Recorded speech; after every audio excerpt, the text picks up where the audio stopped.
The second story that I wanted to talk about briefly was the investment news article that shows that the share value of Wells REIT plunges. Now, also somebody, when they were registering, wanted to find out more about REITs. There are actually a few people, so I thought this would be a great piece to start with.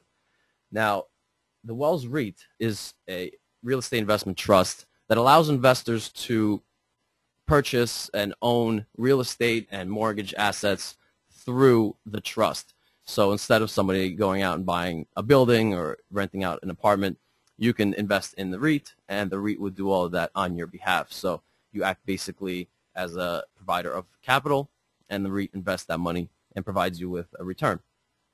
Now, there are many REITs that are publicly traded, that are very liquid, that may be very attractive investments. They choose high-quality commercial properties that provide returns depending on what they're actually investing in. REITs can have a place within a well-diversified portfolio. There's no doubt about that. However, the issue arises when people invest in non-traded REITs. Well, but not traded means they're not actively traded on a stock exchange, and there is no active market for the shares. So in essence, the security doesn't exist except as an agreement between you and the provider of the REIT.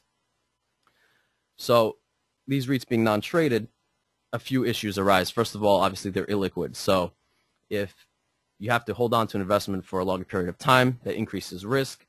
You would expect to see a higher return based on that increased risk, but it's not something that's necessarily available in a non-traded REIT. These investments are normally touted as being great in that they provide high returns, that they're very stable, that they're not likely to decrease in value. However, when you look more closely, you realize a lot of that's a pitch and not necessarily the reality that investors are confronted with. So in this particular example, this Wells REIT was issued at $10 per share. And because of the way REITs are valued, specifically non-traded REITs, the price is not updated as often as investors would like. It actually takes a while for the price to be updated. So unlike publicly traded security that you can go on Google or Yahoo and check the price at any point, a lot of these REITs keep one share price for long periods of time and they don't readjust it. Now, this is a particular example where the price went from $10 a share to $7.47 a share. Basically, all that happened was the liabilities were factored into the price per share, which from an accounting standpoint seems to be a calculation that should have been done from the onset, but given the intricacies of how these REITs are valued, you can end up with a $10 share whose actual book value is a lot less, and market value as well. So this is the issue that Wells REIT was confronted with here, and this is not unique to this specific one. It just goes to show that investors looking for lower volatility may turn to these investments. However, it may not be less volatile. Instead, it may just be that they don't see the volatility because the share price is not adjusted. So this is just one example where the illiquidity and the limited transparency and so forth of these investments really makes a difference to investors who are suddenly surprised to find that their investment dropped in value. So to do more research on this, I actually went to one of these seminars where a particular company sold these REITs, and they get retirees. They give you a free dinner, and it's great. You know, you go there. They rent out a conference room in a hotel, and they explain to you all of the benefits of investing in non-traded REITs. I got to tell you, I sat there myself, and I was impressed. I was impressed. If I was not able to do due diligence and look further into these investments, these non-traded REITs, I probably would have jumped into it because it sounds great. They tell you that it's stable, it's real estate, you live in it. They say that they invest in hotels, and they'll tell you that when the market is bad, people they stay in long stay hotels and so on and so forth. From the looks of people there, they were completely sold, and you would think that this was a very lucrative investment that is very safe, but it's just not the case. Now, besides the issue that pricing is delayed by a good amount of time, there's also the issue of disclosure. The same company that issued that Wells REIT that dropped in value, they were actually fined by FINRA this year because of misleading marketing materials in the sale of their Wells Timberland REIT. So this is the other article here that I'd like to show you. This was in registeredrep.com.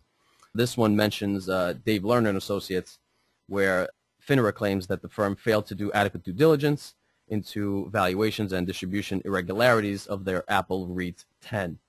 Now, in this case, these REITs are extremely popular. A lot of their investors have been told that they could invest that money safely. The issue with Dave Lerner and Associates came out when the statements that investors received, they used to have a fixed share price, let's say $10 or $11 per share. Well, what happened was this year, those same investors received statements that referred to the shares as being unpriced. Now, as an auditor at PricewaterhouseCoopers, I've seen it all types of valuations. I've seen high valuations, low valuations, and valuations of zero. But they were always valuations. You always come up with a price because there is a value for basically everything, no matter what it is. And if it's zero, you say it's zero. Now, that's not necessarily the case here. However, it goes to show, again, that when investors look for high returns, they look for safety, they look for limited downside, they turn to these investments because they're told by salespeople that this is where you need to be. This is the great investment that you've been looking for. It fits your criteria, and you can sleep better at night. And it's just not the case, unfortunately. It says here, Jerry Walsh, FINRA's Vice President for Investor Education, says investors should be wary of sales pitches that might play up non-traded REITs' high yields and stability while glossing over the lack of liquidity, fees, and other risks. And investors don't find out that their REIT is having trouble until the day they get a statement that says unpriced. Similarly, they'll find out that their $10 per share actually is $7.47, as we saw with the Wells REIT. The fees are probably the most astonishing part of this whole scenario with these REITs.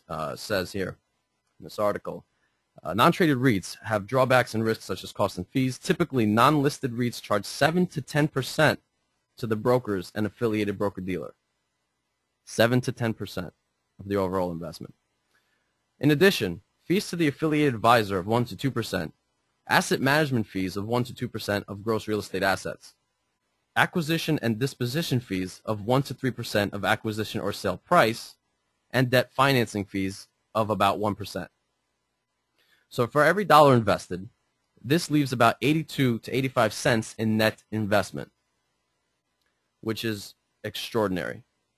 It's just extraordinary. For a 15% commission, 15 to 17% is absolutely unheard of. And this is why these investments are trading so active, are being sold so actively, I should say.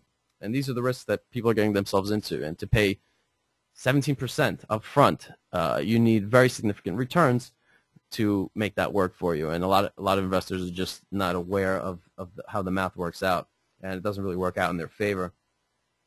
So I think this article, this covers it really well. And I'll also post links to all these articles on my website later on, so anybody that wants to read more can definitely go take a look.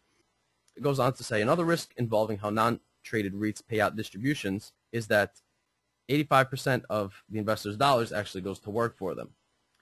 And in the beginning, when a REIT just starts out, a large percentage of distributions are paid out as return of capital. Now, what does that mean?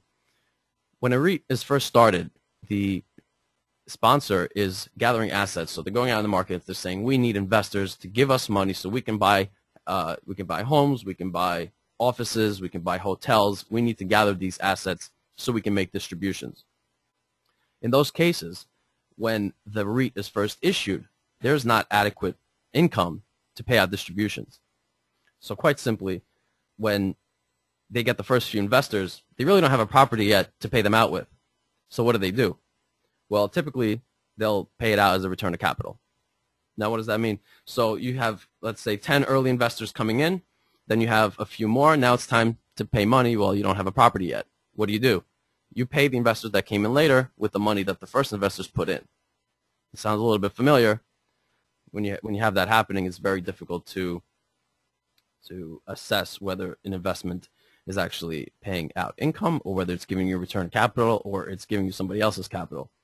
And given the limited disclosures that are given within REITs, this is within non-traded REITs specifically, this is definitely a concern.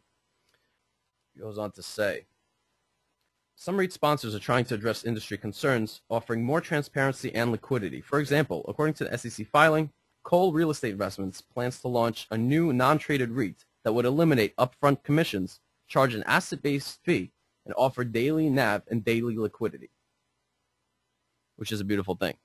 So now you see providers assessing, what the risks are, what the downsides are, and addressing them actively.